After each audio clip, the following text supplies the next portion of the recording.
Hi. Um, I don't know. I don't know if you know David Wood, but he's he's one of the.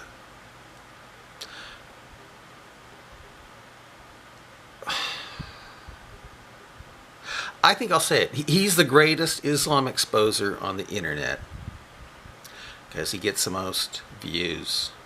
Now, Christian Prince is the most knowledgeable, you know, but he doesn't get the views like David Wood. David Wood. I always had a thing in my heart for Christian Prince because he's my very first Islam teacher on the internet, going back to 2007. I used to be on his website called MuhammadTube, where I'd upload videos and stuff that question Muslims about Islam. But I tell you, David Wood, he's an amazing guy. He's brilliant. He's supposedly a psychopath.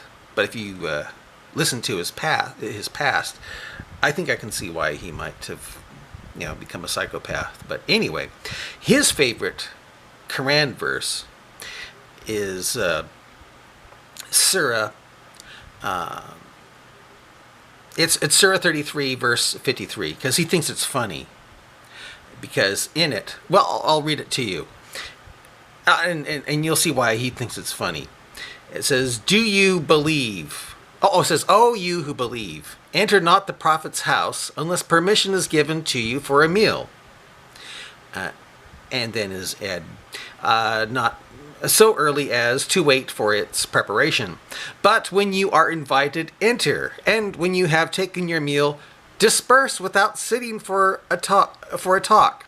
Verily, such behavior annoys the prophet, and he is shy of asking you to go. But Allah is not shy of telling you the truth. It is funny.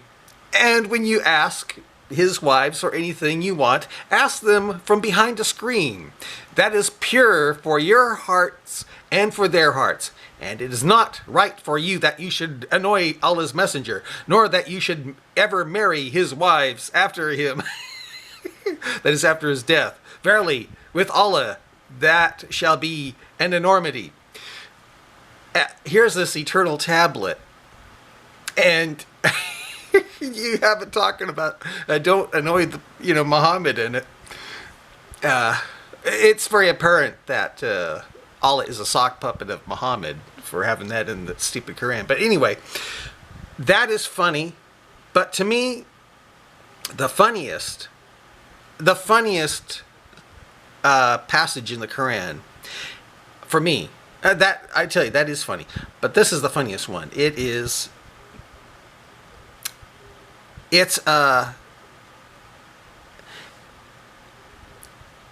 Surah 34, verse 14. Because according to Quran 34, verse 14, Solomon stood up dead, propped up on his staff so long that it allowed time for a termite or a worm, depending on the interpretation of the Quran, to eat away his staff, causing him to fall, causing his dead body to fall. Yet the funny thing here is that no one knew he was dead until a termite or worm ate away his staff, caused him to fall. In other words, he was standing dead so long, it gave time for a termite or worm to eat away his staff, and then cause him to fall. And then, only then, do people realize that he's been standing dead for so long. They don't realize he's dead until his body falls down from the staff giving out. That, to me, is comic genius. It is just so absurdly funny. And that made it into the Quran. To the Quran. If you don't believe me, I'll give you different versions of it. Here's how it sounds in Islam Awakened. The way it really sounds. There's no mention of termite or worm. It just says this. Then when we, that's Allah talking, Allah likes to say we, even though shirk is the worst of sins, believing that Allah has a partner. Though we decree decreed for him, Solomon, the death, not indicated to them on his death, except a creature of the earth eating his staff. But when he fell down, became clear to the jinn that if they had known the unseen, not they would have remained in the punishment humiliating. That really sounds bad. But Assad, Pickle, Yusuf Ali, Shakir, T.B. Irving, and the quote Clear Quran by Dr. Mustafa Kitab, they make it clear. They do it right here. But this is how it really sounds, according to Muhammad Assad's version of the Quran. It says, "Yet, even Solomon had to die.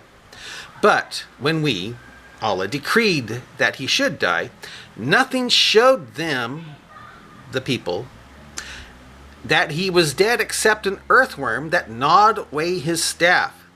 And when he fell to the ground, those invisible beings, subservient to him, that'd be the jinn, saw clearly that, had they but understood the reality, which was beyond the reach of their perception, that they would not have continued to toil in the shameful suffering or servitude." Doesn't it sound beautiful to you?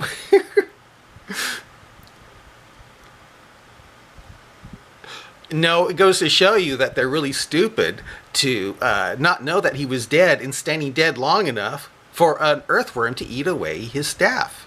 It has nothing to do with unseen or not. I'll read on here. This is the Pickle version. Okay, this is the Pickled version.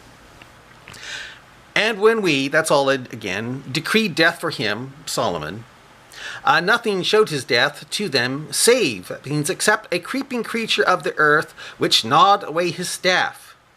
And when he fell, the jinn saw clearly how, if they had known the unseen, they would not have continued in despised toil." In other words, if they knew that he was dead, they wouldn't have continued to... see, they're so stupid, and they didn't realize he was standing dead so long. They thought he was not dead, and they continue to work for nothing. That's what's coming down here. Okay, that's what I get from Pickle. Now, this is the Yusuf Ali version. "Then, when we, Allah, decreed Solomon's death, nothing showed them his death." They didn't know he was dead. "Except a little worm of the earth, which kept slowly's added, gnawing away at his staff." In other words, he was standing dead for a long time, very long time, since it said slowly. "So when he fell down, the jinn saw plainly that if they had known the unseen..." What's that have to do with the unseen? No, and that's not the word they should use. It should be, saw plainly that if they had been smart and realized, hey, why isn't that guy moving? How come he's constantly standing there all these days and not moving? That's what the real question is here. Not that they've known the unseen. It's, how come this guy doesn't say anything? How come he keeps on standing there? And he's standing there so long that something's eating away his staff. It's not had they known the unseen. It's had they been smart. That's the word here. They would not have tarried in the humiliating penalty of their task. In other words, they would have kept on working for this guy because they would have known that he's dead. Okay, and the Yusuf Ali new one says the same thing. Shakir, this is what Shakir says of Quran 55 verse of Quran 34 verse 14. This is it. Shakir says, "But when we decree death for him, Solomon, not showed him his death, but a creature of the earth that ate away his staff. And when it fell down, the jinn came to know plainly that if they had known the unseen..." No, it's if they were smart. "They would have not tarried in abasing torment." There's nothing to do with the unseen here. Okay, this is Khan. What Khan says, Solomon was humiliating torment. Okay. It mentions a worm doing it, eating away his staff. Bakhtiar points out a moving creature of the earth. T.R. Irving, something from the earth. Now the clear Quran, Dr. Musa Khattab has it this way. When we decreed Solomon's death, nothing indicated to the subjected jinn that he was dead except the termites eating away his staff. So when he collapsed, the jinn realized that if they had really known the unseen,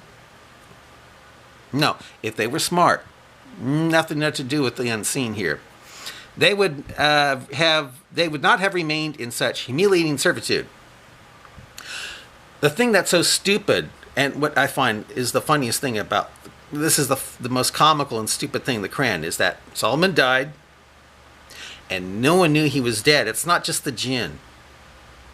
Because if humans knew that he was dead, standing up so long dead, they would thought, I mean, if he stood so long like that without moving, people think, wow, what's going on here?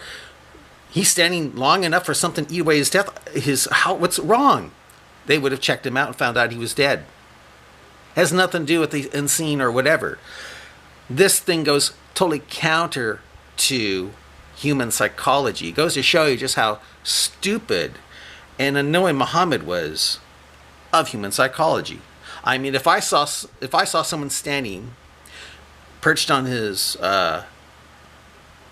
staff for days, to the point which would allow termites to eventually eat away his staff if they were, or a worm, I would be thinking, wow, how long can this guy stand totally motionless and not talk or anything? Is he dead, or is he in some kind of weird trance or something?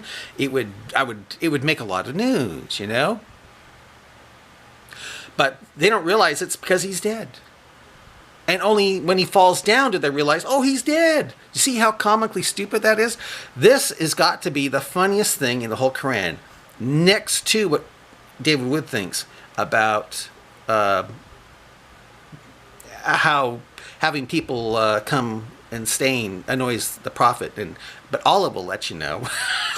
That is funny. But this is something out of Monty Python. Some guy standing dead so long that it gives time for a termite or a worm to eat away his staff.